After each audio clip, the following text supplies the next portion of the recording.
Welcome YouTube. Today on the Hit or Miss Show, the topic is, the review is Iron Man.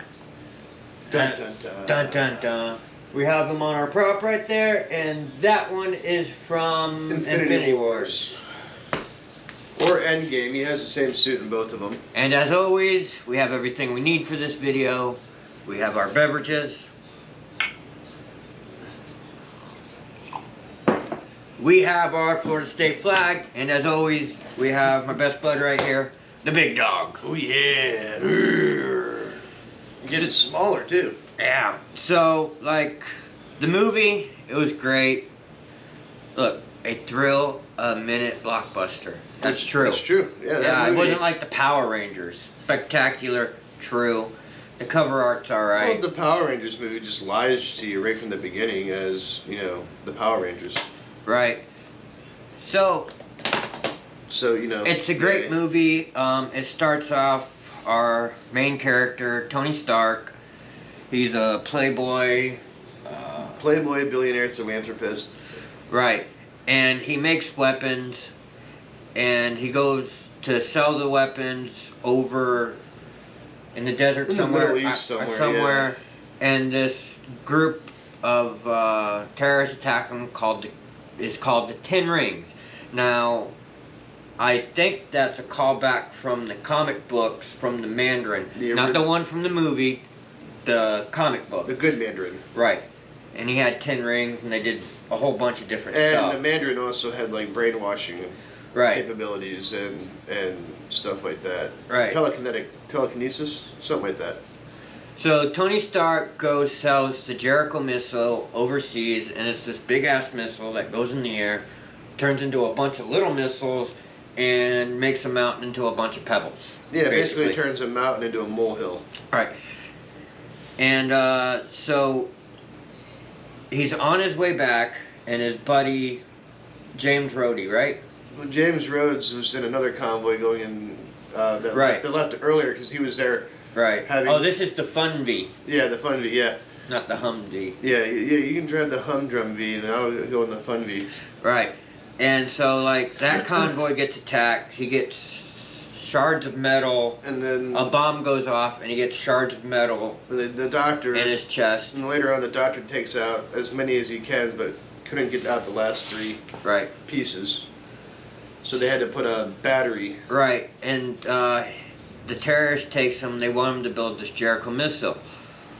Well, they take him to this cave, and he's carrying around a car battery that's hooked up to a magnet, I think. Yeah, it's a magnet. So anytime he went somewhere, he had to carry this heavy-ass car battery. Which basically turned it into an electromagnetic then mini generator just to keep the shrapnel from going into his heart. Then he built this thing in a cave. That's the key word there. In a fucking cave. Yeah, and out of spare parts from other fucking missiles. Yeah, and he takes the warheads off of the missiles and gets this material called palladium. Yeah. And he makes a miniature arc reactor, his first chess piece. Right. The one in the cave. The one in the cave, because he was tired of carrying around that car. Because that car battery had to be heavy. I'm sure it was. And plus, and he is recovered from surgery, so you know he's not at full strength to carry that thing around. I mean, me as a big guy, I have trouble carrying around a battery. Those things are heavy. Right.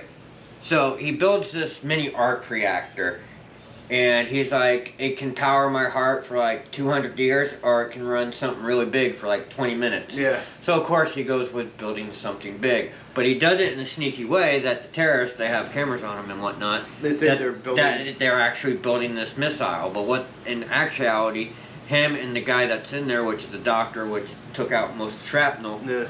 I forget his name. Which is kind of funny because he wasn't a doctor. He was a doctor of like particle physics. Yeah, something like that. That did open heart surgery and a guy in a cave. Right. In an unsterile cave, by the way. Tony would have been dead from infections. Yeah. So, yeah, I guess terrorists got him, and he's like, yeah, I can't wait to see my wife. They say they'll let me go, blah, blah, blah, blah. And they met years before. At, and Tony was just so fucking smashed that he didn't remember. Yeah, this is a time when Tony didn't care about the little guy. Right. You know, he sees a up and coming scientist that wants to pitch him an idea for his company, and he's like, meh. And but now he's like, okay, I need your help. Right. And so they build this mini arc reactor, and they start working on the first Iron Man armor, I guess you could call it. And when he pulls And the helmet out it's of high tech, but it's low tech at the same time, because like in one part of the movie, he's got to shoot something, and he's got to pull this, and like it gets locked, so he's got to hit his arm yeah. to make it engage. I like the one guy that tried to shoot him in the head, and the bullet bounces back and hits. Yeah. But no, and not only that, they're doing all of this and powering up the suit on a Windows 95 computer. Yeah, yeah.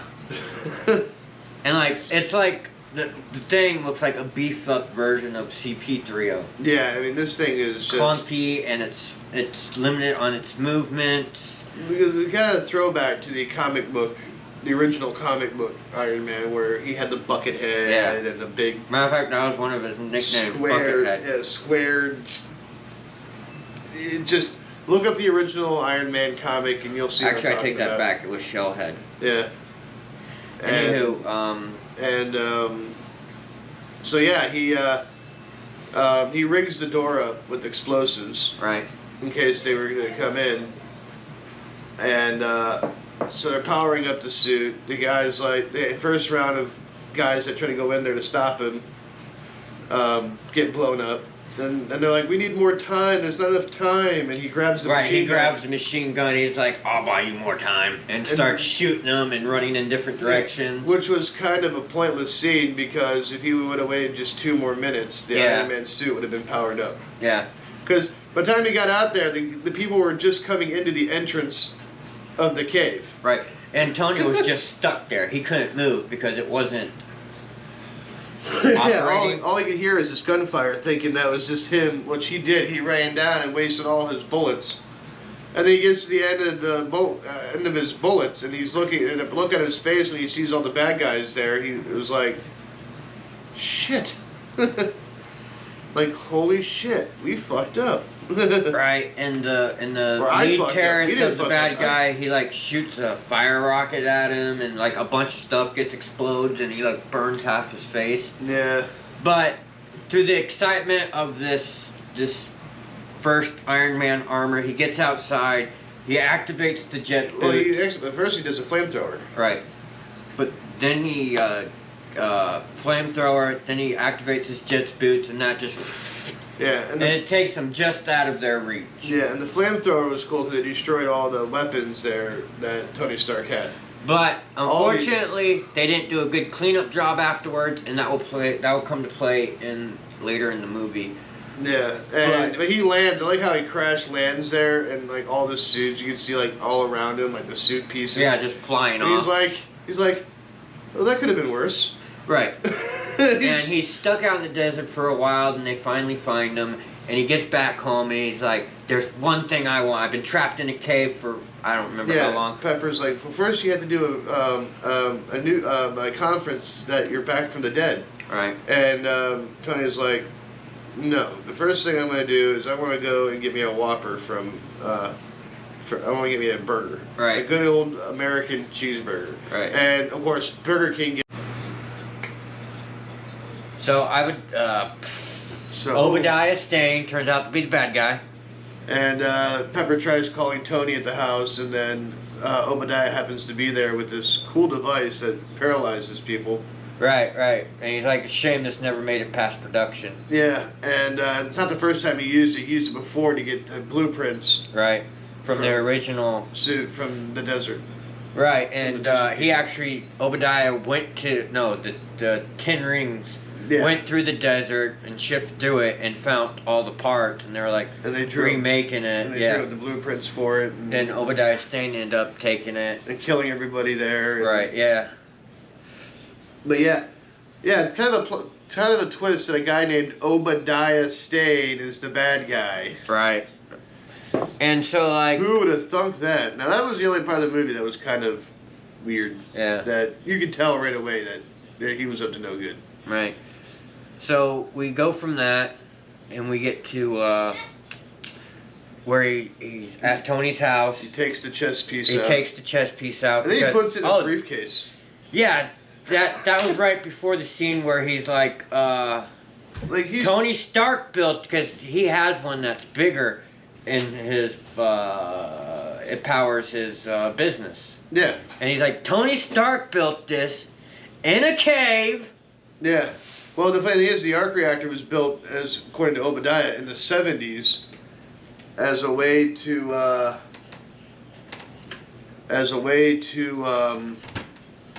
get the hippies off their back for clean energy. Right. Which once we review the Avengers movie, you really see how Tony took that technology even further to what they call Stark Tower, which later becomes Right. Avengers Tower. And he's like, all I'm asking you to do is just shrink it down. Yeah. And he's like, all due respect, sir, I'm not Tony Stark. Which he stole the thing so he can power up his suit, which is the Iron Mongol, and it's just like this big, beefy motherfucker. Yeah. Which is kind of funny because he pulls the thing out with this device and he pulls it out of a briefcase. Okay, you can touch that thing with your bare hands. We've seen Pepper Potts do it. Yeah. It's not going to hurt you. I'm wondering if he's afraid he might drop it. It's going to shatter to a million pieces. And you're like, fuck, now I have to find the other one so I can revive this motherfucker to build a new one. Right. So, But yeah, at first, when Tony showed him, which was stupid, by the way, showed him the original one, he's like, it's a dead technology, I thought. Because it died in the 70s when the thing was built to keep the hippies off our back. yeah. But obviously it wasn't a dead technology. He takes it and Tony ends up trying to get down to the basement. Right, because Obadiah Stane took it out of his chest and he was starting to die. So he makes it down there and he's about to die, and the robot arm pushes it to him. Yeah, picks it up and hands it to him. Right. And then Tony goes to smash it, but as he goes to smash it, he gets so weak that he can't put it in. Right. So at that point, his friend, Rhodey, comes in there and puts it in for him. Mm-hmm. And then Rose is like, when do I get a chance to fly one of these things? And after Tony suits up, he's like, you'll get your chance. And then he looks over at what would be later the War Machine. He said, next time. Right. And so he gets a better piece. Which is kind of No, fun. he still uses the old one. He had to use the old one because he hadn't had a chance to make a new one because he didn't think that his partner was going to steal. Right. Which you would think, with Tony being the innovative guy, that somebody would try to steal his technology. You'd think you'd make a backup Right. piece. And his suit, when he puts it on, he's like, well, it's not made for that. You know, you can sustain flight, but not for very long. And of your course, weapons are limited. right. And of course, Tony Stark takes it to the max. Well, what I liked is when he first puts the suit on and he goes to the desert and he fights the first guys. He grabs the one guy out of the wall, and then a tank blasts him out of the air. Mm-hmm. And then he has this little missile that pops out of his chest, which plays another part in the second movie. Yeah. But the thing, all you hear is it tinging on the tank. And boom! And then Iron Man turns around and boom! And I'm like, that's pretty cool. So we forgot that one, but that was a cool scene. So they get into their the fight scene. And they start taking off, and he's like, you're not the only ones who made upgrades, and like, his whole bottom half just turns into 2 rockets. Yeah. And he's chasing Tony Stark, and once they get to a certain altitude, Tony Stark's like, what'd you do about the icing problem? I am better than you in every way. Yeah, and he's like, what'd you do with the icing problem? And Obadiah Stane's like, icing problem? And Tony goes, you might want to look into it. Tink. Yeah. And, of course, before that, they had that really cool freeway fight scene. Yeah. Where he, like, throws a car at Tony, and he grabs the car and sets it down, and then the lady ends up running over Tony. Yeah. He's like, really, lady? Or he grabs his motorcycle, and the guy flies up. Tony doesn't save him, but he saves the car with the children and the lady, and ends up whacking him into the side of a truck. And I mean, the whole scene is just beautifully done. Right, yeah, it actually is. And they're at the end, they're at Tony Stark's, what's called a lab. Yeah, it's Tony Stark's lab where Stark Industries. where his business is ran at the arc reactor. And he's like, overload it. I'm gonna shoot it with my unibeam.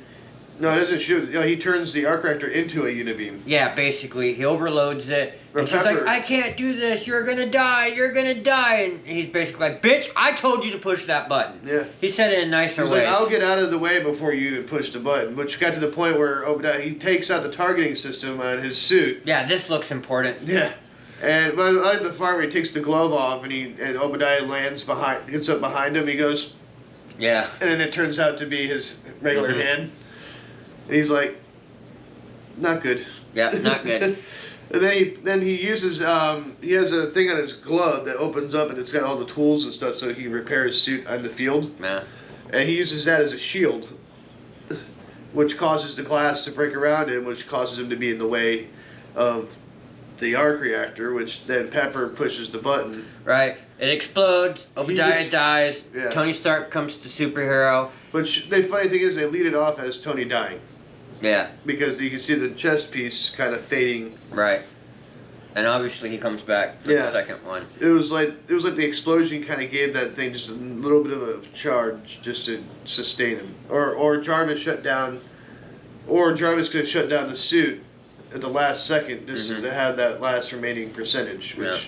So, what do you guys think of the film? What do you guys think of our review? Yeah. Like, share, comment, subscribe. Ring that little bell. Ring that little bell. Ring a ding, y'all. Ring a ding, y'all. This has been the Hit or Miss. Go ahead, say what you're gonna say. We got 10 subscribers now. Yep, we're up to 10. And tune in for the 4th of July when 4th of July has already came and went, but if you haven't watched it already, watch our Captain America review. Well, it's our topic of the day is Captain America. We didn't review any specific movie. Right, movies. That's later on down the line. Yeah, and tune in for more Avengers month. Right, and like I was saying, I'm lucky, y'all. And I'm the big dog. Good night.